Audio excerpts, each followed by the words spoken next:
आज की हिंदी स्टोरी है कल्पना की समझदारी। जमींदार सुदेश की एक कन्या थी, उसका नाम कल्पना था। एक बार कल्पना सहेलियों के साथ खेल रही थी। बातों बातों में उसने सहेलियों से कहा, मैं उसी लड़के के साथ शादी करूंगी जो हमेशा मेरा कहना मानेगा। वहाँ से एक लड़का गुजर रहा था। उसने कल्पना की बात सुन ली। उसने प्रतिज्ञा की कि वह इसी लड़के से ब्याह रचाएगा और कभी भी इसका कहना नहीं मानेगा। उस लड़के का नाम राजवीर था। उसके पिता भी जमींदार थे। कुछ दिनों बाद राजवीर ने अपने पिता को कल्पना के पिता के पास विवाह का प्रस्ताव लेकर भेजा। कल्पना के पिता इस रिश्ते के लिए राजी हो गए। उन दोनों का विवाह हो गया। प्रथम मिलन में ही राजवीर ने कल्पना से कहा, एक दिन तू अपनी सहेली से कह रही थी कि तू उस लड़के से साथ विवाह करेगी जो हमेशा तेरा कहना मानेगा, लेकिन मैं कभी भी तेरा कहना नहीं मानूंगा। एक कल्पना को बुरा भला कहने के साथ मारपीट पर भी उतारू हो गया। मैं आपकी पत्नी हूँ, आपको मेरा सम्मान करना चाहिए, फिर भी आप मेरे साथ मारपीट करना ही चाहते हो तो मैं आपको यह अधिकार तब दूंगी जब आप मेहनत से धन कमा कर लाओगे। अभी तो आप अपने पिता के धन पर ऐश कर रहे हो। कल्पना की यह बात सुनकर राजवीर नौकरी की तलाश में घर से निकल गया। राजवीर को रास्ते में आम का एक पेड़ दिखाई दिया। उस पेड़ के नीचे कई आम गिरे हुए थे। उसने एक आम खाया।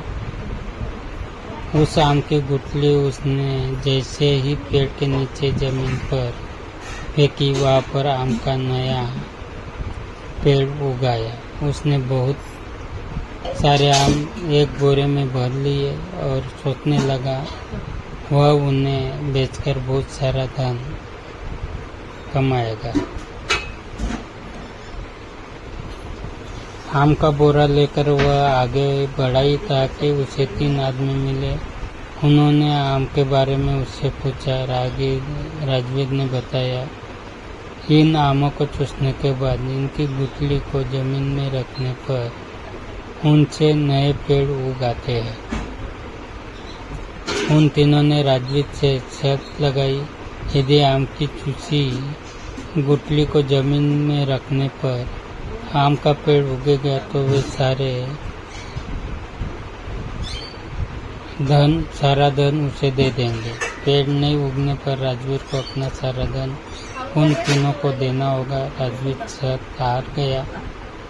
दरअसल आम की चूसी गुठली से नया पेड़ आम के पेड़ के नीचे ही मिट्टी में उग सकता था। ये बात उन तीनों को मालूम थी।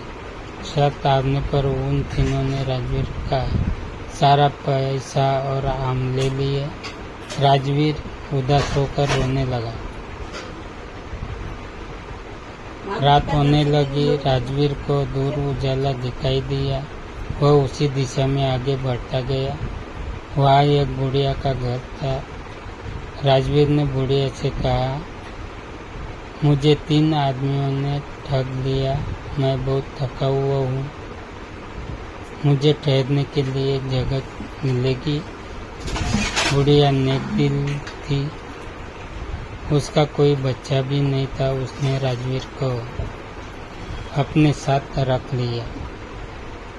वह कोल्लू के तेल का व्यापार करती थी। राजवीर ने उसके व्यापार में हाथ बटाना शुरू किया।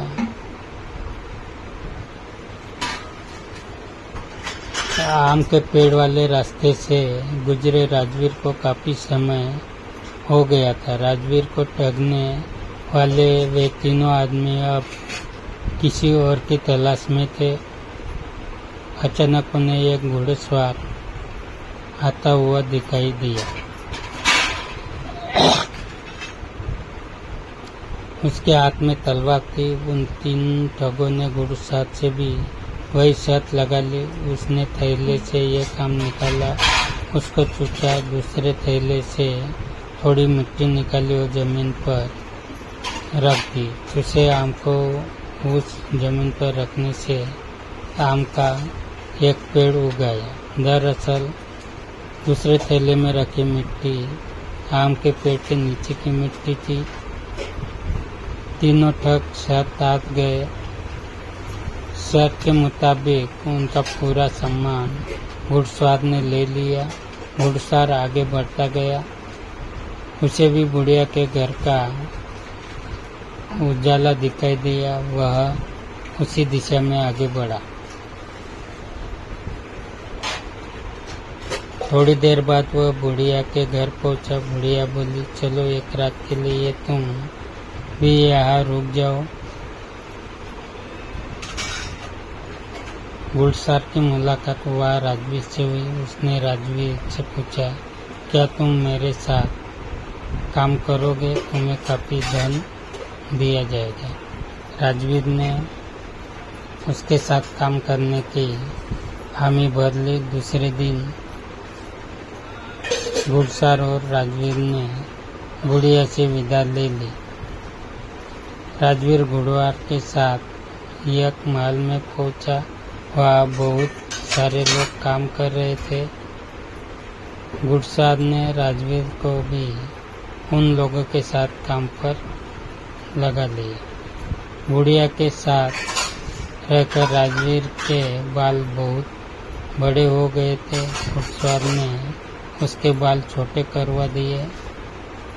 दाढ़ी और नाखूनों को कटवा कर छोटा कर दिया। राजवीर को हर काम के लिए अलग अलग कपड़े घुड़सवार द्वारा दिए जाते रहे। घर से निकले बहुत दिन हो गए थे। राजवीर ने सोचा, अब मेरे पास बहुत धन हो गया है, अब मुझे घर चला जाना चाहिए।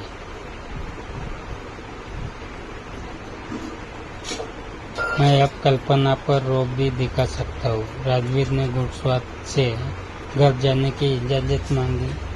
वह अपने घर की ओर चल पड़ा। उसे घुड़सवार भी उसी दिशा की ओर जाता हुआ दिखाई दिया।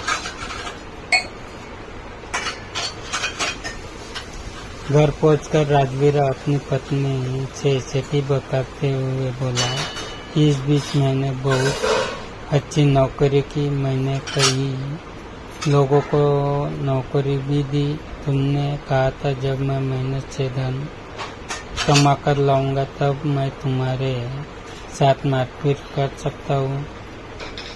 ऐसा कहकर वह कल्पना को पीटने के लिए आगे बढ़ा। कल्पना बोली, स्वामी, तुम अगर मेरे साथ मारपीट घर के अंदर करोगे तो किसी को पता भी नहीं चल पाएगा, किसी को खबर भी नहीं होगी कि तुमने इतना धन कमाया है। इसीलिए आज आराम कर लो। कल सुबह सारे गांव वालों के बुलाकर मुझे उनके सामने पीटना। राजवीर उसकी बातों में आ गया।